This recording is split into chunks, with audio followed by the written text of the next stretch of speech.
Hello everyone, welcome to science and mathematics world. हम कौशलेंद्र खरे और आज की इस वीडियो में हम देखेंगे chapter 9 forces and loss of motion की एक्सरसाइज के क्वेश्चंस को। तो चलिए शुरू करते हैं।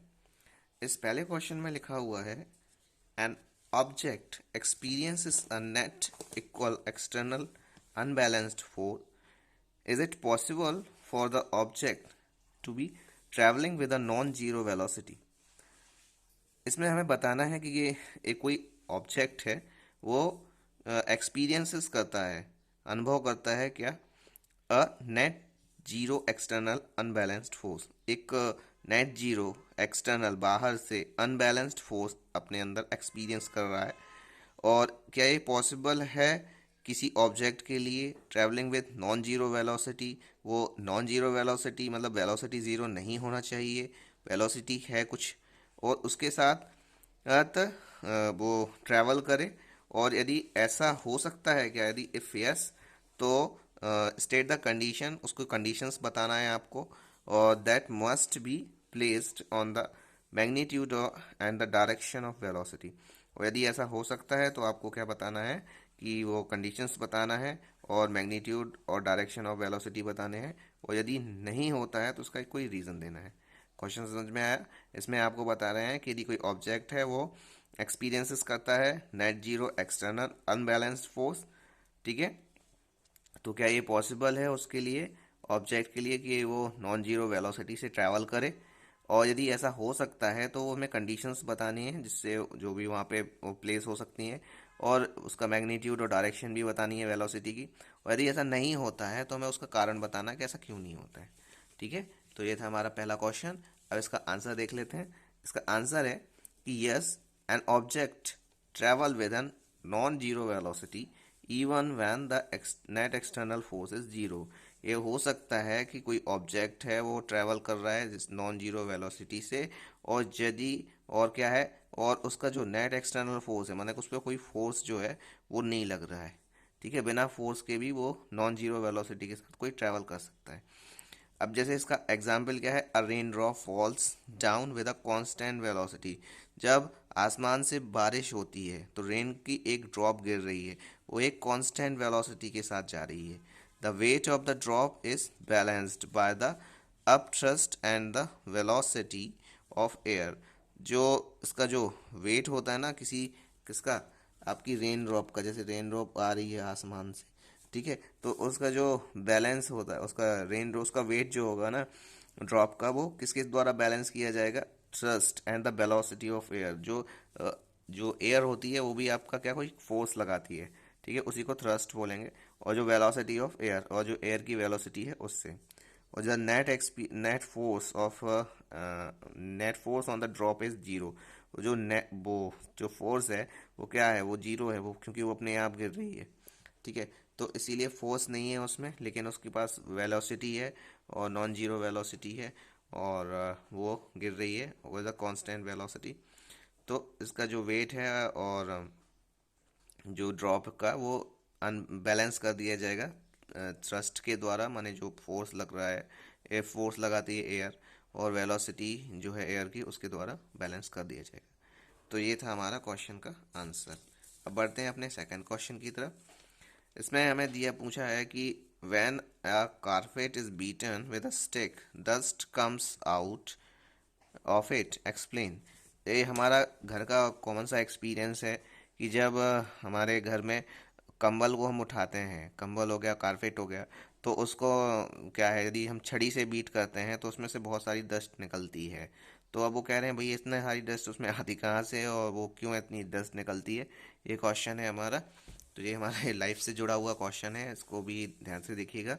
इसमें कह रहे हैं कि when the carpet is beaten it suddenly set into motion. जब कारपेट को बीट किया जाता है, पीटा जाता है, तो उसमें क्या होता है कि वो मोशन में आ जाता है। मोशन मीन्स गति में आ जाता है।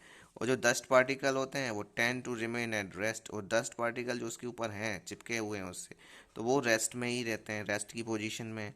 और फिर due to inertia of rest, और इनर्शिया ऑफ रेस्ट होता है, ठीक है, मतलब रेस्ट का जो जड़त्व, रेस्ट की वजह से, ठीक है, वो रेस्ट हैं, वो रेस्ट की में जो रुके हुए हैं, उसके कारण क्या होता है, जो dust comes out of it, उससे जो डस्ट होती है वो बाहर आ जाती है। तो ये था हमारा छोटा सा क्वेश्चन। अब हम बढ़ते हैं अपने थर्ड क्वेश्चन की तरफ। थर्ड क्वेश्चन में लिखा है कि why it is advise to tie any luggage kept on the roof of the bus with a rope. अब इसमें हमें ये बताना है कि ऐसा क्यों एडवाइस किया जाता है कि जो लगेज जो होता है, माने जो सामान होता है, बड़ा बड़ा सामान हम लोग बस में जो डाल रख देते हैं, रखवाते हैं, तो उसमें वो कहते हैं भैया पहले से रस्सी से बांधिए, रस्सी से बांधते हैं उसमें। तो ऐसा क्यों होता है कि भाई हम रस्सी से क्यों बांधते हैं, क्योंकि वो गिरे नहीं, ये तो है, बिल्कुल सही बात है, गिरना नहीं चाहिए। तो ऐसा क्यों होगा कि भाई हमने अब रख दिया तो वो तो रेस्ट पोजीशन पे हो गया, तो अब वो है ना, वो क्यों गिर क्यों रहा है, तो ये रस्सी से क्यों बांधने की ज़रूरत पड़ रही। तो इसका आंसर देख लेते हैं हम जल्दी से कि when a bus start suddenly the lower part of the luggage kept on the roof begin in contact with the bus. जैसे ही बस स्टार्ट होती है तो क्या होता है, जो नीचे का पार्ट होता है, लोअर पार्ट होता है किसका, लगेज का, सामान का, वो रूफ में जो रखा हुआ है वो किस में आ जाता है, बस के कांटेक्ट में आ जाता है, और बिगेन टू मूव फॉरवर्ड, और वो आगे की तरफ जाता है। जैसे ही बस आगे बढ़ेगी तो उसमें जो रखा हुआ सामान है वो भी आगे बढ़ेगा विद द स्पीड ऑफ बस, जितनी बस की स्पीड रहेगी उतनी उसकी भी स्पीड रहेगी। But the upper part tend to remain at rest, लेकिन जो नीचे का जो पोर्शन है वो तो आपका मोशन में आ गया, लेकिन जो ऊपर का रखा हुआ पोर्शन है वो रेस्ट में नहीं है, वो उसमें मोशन में नहीं है, वो अभी भी रेस्ट में ही है। ठीक है, इसके कारण क्या, क्यों ऐसा इस क्यों होता है, क्योंकि due to inertia of rest, inertia of rest के कारण ऐसा होता है। ठीक है, तो इसके कारण क्या है, therefore the upper part is left behind, तो इसीलिए जो है ऊपर का जो पार्ट है वो लेफ्ट बिहाइंड, पीछे छूट जाएगा। And hence the luggage fall backward, और लगेज वो आगे जाके गिरेगा। तो इसीलिए कहते हैं भैया पहले उसको बांध दीजिए आप। ठीक है, लगेज जो ऊपर रख रहे हैं उसको बांधना पड़ता है अच्छे से, तो इसीलिए आप इसे बांधना पड़ता है, तो इसे बांध दें। तो so it is advise to tie any luggage kept on the roof of the bus with a rope. इसीलिए एडवाइस किया जाता है कि जो आपकी बस के ऊपर जो रूफ में, बस की छत पे जो सामान लाद दिया है ना, उसको बांध दीजिए रस्सी से। तो ये था हमारा क्वेश्चन। अब हम थोड़ा सा आगे बढ़ते हैं। ये हमारा फोर्थ क्वेश्चन, और इस क्वेश्चन में लिखा हुआ है a batsman hits a cricket ball with a which then rolls to a level ground. अभी इसमें कह रहे हैं कि बैट्समैन है, उसने एक क्रिकेट बॉल को हिट किया, और वो क्या है, रोल करने लगी किस पे, ग्राउंड लेवल पे। और after covering a short distance, कुछ डिस्टेंस के बाद जो बॉल्स है वो रेस्ट पोजीशन में आ गई। जैसे अब क्या है कि आपने देखा होगा जब क्रिकेट खेलते हैं हम लोग, तो उसमें जब बॉल को मारते हैं, ठीक है, तो वो थोड़ी दूर तक यदि अच्छी तेज मारते हैं कुछ भी हो, तो उसमें मारा तो वो थोड़ी दूर जाएगी, फिर जो कि थोड़ी देर बाद रुक जाएगी, और the ball slows down to stop, because जो बॉल होती है वो ना स्लो हो जाती है और रुक जाती है। ऐसा क्यों होता है, इसके चार रीज़न दिए हुए हैं, इनमें से आपको बताना है सही कौन सा है। The batsman did not hit the ball hard enough, क्या बैट्समैन ने बहुत तेज़ी से बॉल को नहीं मारा, और velocity is proportional to the force extended on the ball, जो वेलोसिटी होती है वो प्रोपोर्शनल होती है किसका, जो फोर्स का, एक्सटेंडेड ऑन द बॉल। इसका मतलब है कि जितना ज़्यादा फोर्स लगाओगे उतनी दूर बॉल जाएगी, और जितना कम फोर्स लगेगा उतनी कम बॉल जाएगी। प्रोपोर्शनल का मतलब यही होता है, एक चीज़ बढ़ती है तो दूसरी चीज़ भी बढ़ती है। अब there is a force on the ball opposing the motion, क्या है कि उसके बॉल में एक कोई फोर्स है जो कि मोशन को अपोज कर रहा है। और फिर डी नंबर का है कि there is no unbalanced force, कोई अनबैलेंस्ड फोर्स नहीं है ऑन द बॉल, बॉल पर, so the ball would want to come to rest, कोई अनबैलेंस फोर्स नहीं है बॉल पे, इसीलिए जो बॉल है वो चाहती है कि भाई रेस्ट पे आ जाए हम, मतलब कोई फोर्स नहीं लग रहा है उसमें, इसीलिए वो रेस्ट पे आ जाती है। तो इसका आंसर देख लेते हैं, इसका आंसर क्या है, the ball slows down and comes to rest due to opposing force on air resistance and the frictional force on the ball opposing its motion. Ball slow क्यों हो जाती है, स्लो इसलिए हो जाती है और रेस्ट की पोजीशन पे आ जाती है क्योंकि opposing force of air resistance, जो दूसरा जो फोर्स होता है एयर का, अपोज जो एयर का फोर्स है जो उसे अपोज कर रहा है, ठीक है, और एयर रेजिस्टेंस का, और जिसे रोक रहा है, और and the frictional force of the on the wall opposing the it's motion. और एक फिक्शनल फोर्स है जो धरती उस पर लगा रही है, ठीक है, तो उसका जो फिक्शनल फोर्स है वो उसे क्या कर रहा है, उस बॉल को अपोज कर रहा है, उसके मोशन को रोक रहा है। इसीलिए जो हमारा आंसर सी है ना, ये सी वाला, ये देखिए, there is a force on the ball opposing the motion. एक फोर्स है बॉल पे जो उसकी मोशन को अपोज कर रहा है, इज करेक्ट, यही करेक्ट है, क्योंकि बॉल स्लो क्यों हो जाती है और रेस्ट में आ जाती है, क्योंकि एक एयर रेजिस्टेंस उस पर लग रहा है और एक फिक्शनल फोर्स भी लग रहा है। तो ये इसका आंसर है सी वाला, यही सही है। तो चलते हैं अपने लास्ट क्वेश्चन की तरफ। ये पांचवा क्वेश्चन है हमारी एक्सरसाइज, एक्सरसाइज का तो नहीं, लेकिन अभी इस वीडियो के लिए पांचवें क्वेश्चन में लिखा हुआ है, ये न्यूमेरिक टाइप क्वेश्चन है। इसमें कह रहे हैं a truck starts from rest and rolls down a hill. एक वो कह रहे हैं एक ट्रक स्टार्ट होता है रेस्ट से और वो हिल पे रोल कर रहा है, ढलान रहती है तो आराम से चला जा रहा है, विद अ कांस्टेंट एक्सलरेशन, और इसकी जो स्पीड है, एक्सलरेशन है उसका, वो बिल्कुल कांस्टेंट है।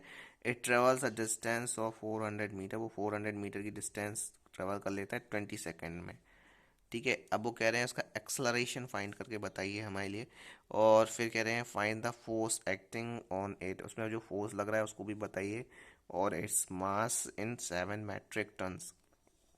और यदि कह रहे हैं इसका जो मास है ना, इफ इट्स मास, यदि इसका मास जो है वो 7 मैट्रिक टन है, तो उसमें वो मतलब कितना उसका फोर्स लगेगा उस पर, ये बताना है। और 1 मैट्रिक टन जो होता है कितना होता है, 1000 किलो होता है, इतना है, ठीक है। अब चलिए देख लेते हैं। सबसे पहले क्या है, initial velocity u is equal to zero. Initial velocity को u से डिनोट करते हैं और ये जीरो है।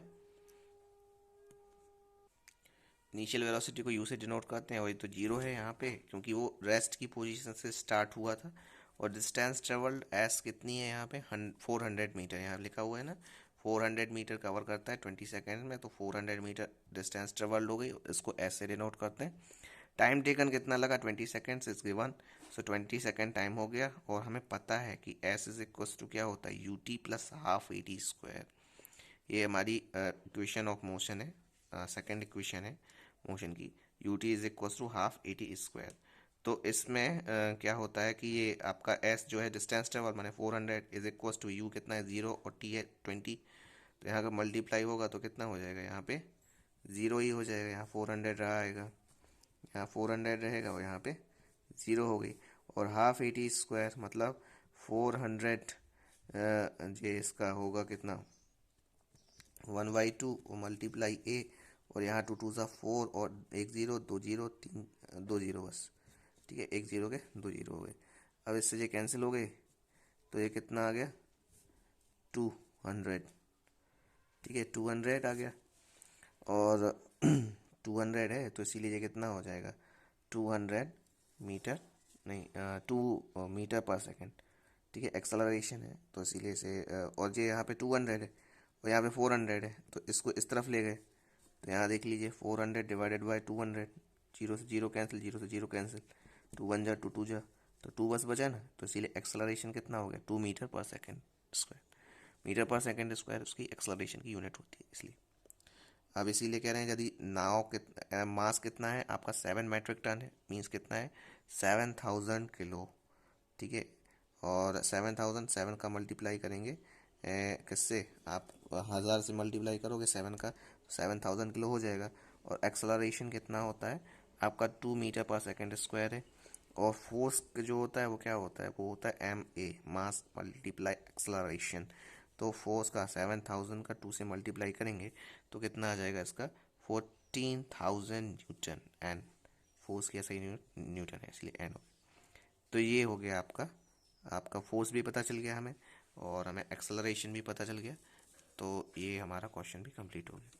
तो ये था हमारा क्वेश्चन। आई होप आपको समझ में आ गए होंगे ये सारे क्वेश्चंस। और अभी क्वेश्चंस देखने के लिए हमारे चैनल को सब्सक्राइब कर लें और इसे अपने दोस्तों के साथ भी शेयर करें जिससे उन्हें भी इसका फ़ायदा मिले। वीडियो को लाइक ज़रूर कर दें, कमेंट करके बताएं कि आपको क्या अच्छा लगा और आप क्या देखना चाहते हैं, किस विषय पे मैं वीडियो आपके सामने बनाऊं। मिलते हैं अगले वीडियो में। गुड बाय, जय श्री राम।